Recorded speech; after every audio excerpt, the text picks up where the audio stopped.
Which of the following elements would you expect to have the greatest electron affinity? So we've got helium, potassium,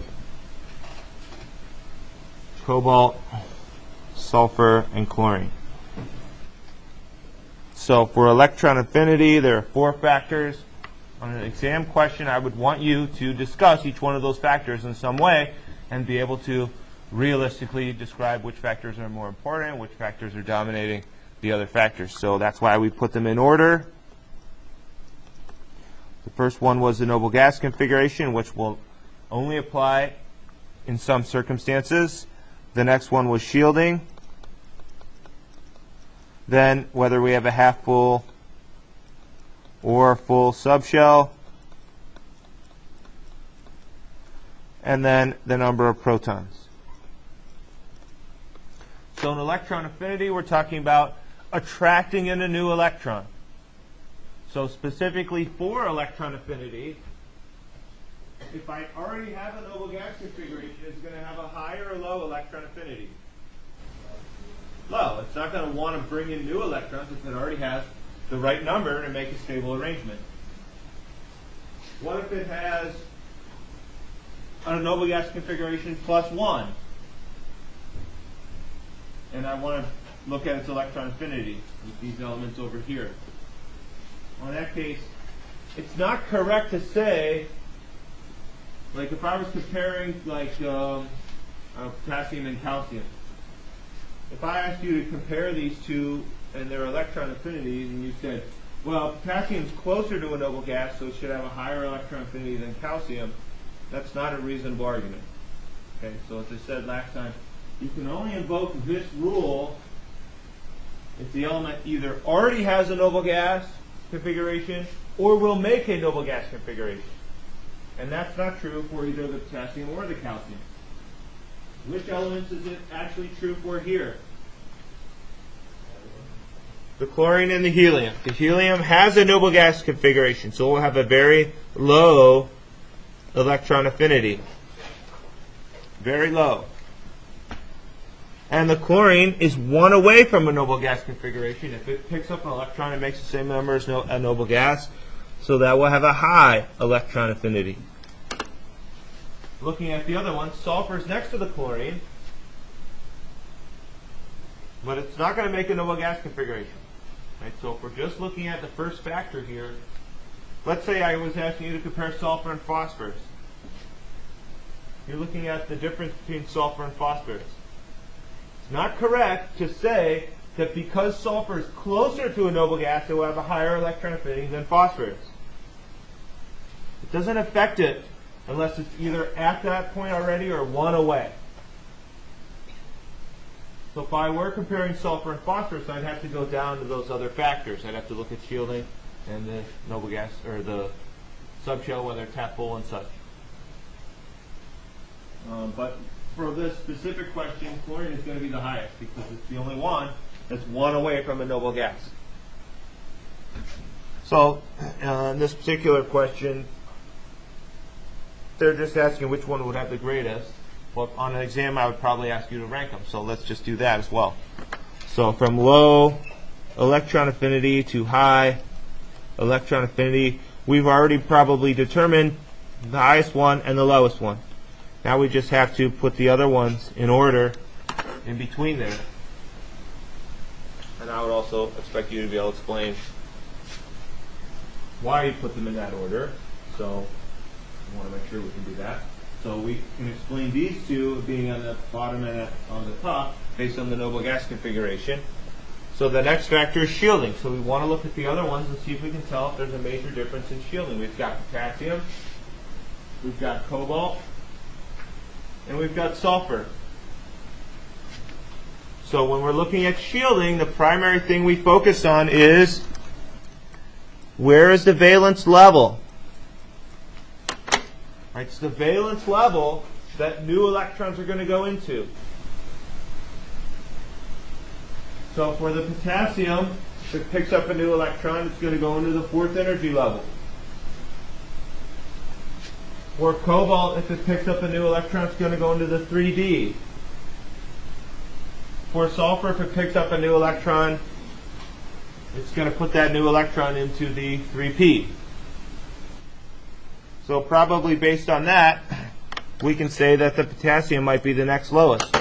Right? The potassium has to put its new electron in the 4th energy level, and the other two are putting the new electron in the 3rd energy level. The 4th energy level is probably going to experience more shielding. Although the difference between the cobalt and the potassium might be difficult, right? Because the 3D and the 4s are very close in energy. So putting a new electron in the 3D versus putting it in the 4s, not much of a difference. So in that case, it might be difficult at that point to really differentiate between them. So we would want to look at other factors.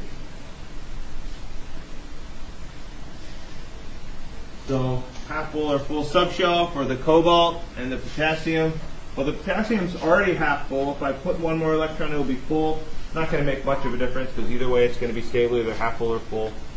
The cobalt is neither half full nor full, and adding one electron is not going to make it half full and also not going to make it completely full, so it's not going to be a big factor there. There is a pretty big difference, though, between potassium and cobalt in terms of the number of protons.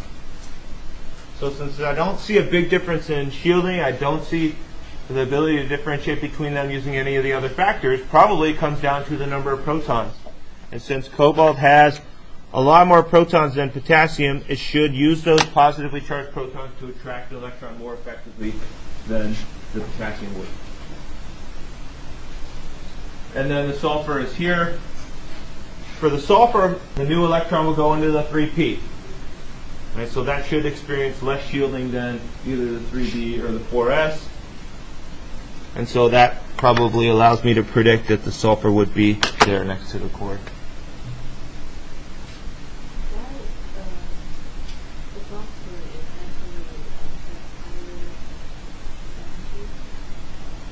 What?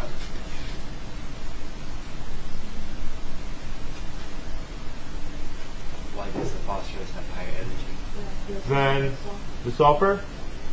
So I didn't say the phosphorus has a higher electron affinity than sulfur. I don't think I said that. If I did, it was a mistake. So that was like a separate example. So what I was saying was, in the context of just this one factor, the reason I pointed out is because students make this mistake a lot. They think we've emphasized the fact that the noble gas configuration is so important. We've emphasized that, and we will continue to emphasize it because it's usually the top factor. And so sometimes on exams, students just get that one factor in their mind, and they try to use it to explain any difference in electron affinity. And they try to say, well, if I'm asking you to rank two atoms, they'll just say, okay, I'm thinking about the noble gas configuration, so since the sulfur is closer to the noble gas than phosphorus, I'll just say sulfur has a higher electron affinity.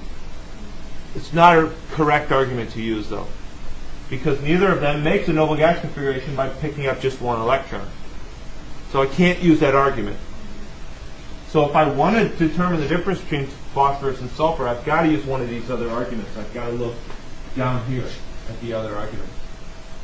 Not a big difference in shielding, because if I put a new electron into phosphorus or into sulfur, it's going to go into 3p either way, shielded by the core electrons. Same amount of shielding pretty much.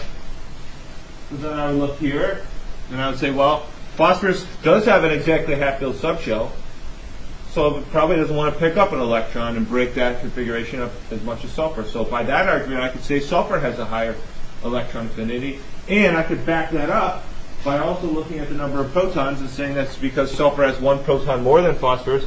That should also give it a higher ability to attract a new electron in because of the extra positive charge in the nucleus. So I can give two reasons that allow me to pretty confidently predict that sulfur should have a higher electron affinity than phosphorus. But the noble gas configuration is not one of those reasons.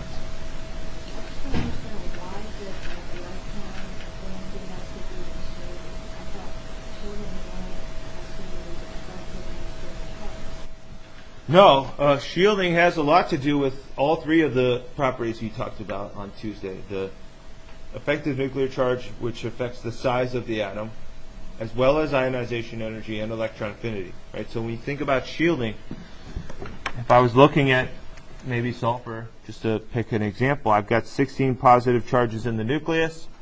I've got, for sulfur, 1s2, 2s2, 2p6, 3s2, 3p4. So that's, if I'm going to put a new electron in, it's going to go into the 3p, right? So that means that all of this is my core, and this is my valence. So I've got 10 core electrons. 1, 2, 3, 4, 5, 6, 7, 8, 9, 10. You know, they're all over that 1s, 2s, and 2p, all over that area, three-dimensionally. And I've got 6 valence electrons, but those are kind of all on the outside. So if I want to put a new electron in, shielding is going to have a big impact on that, because the new electron has to go into the 3p,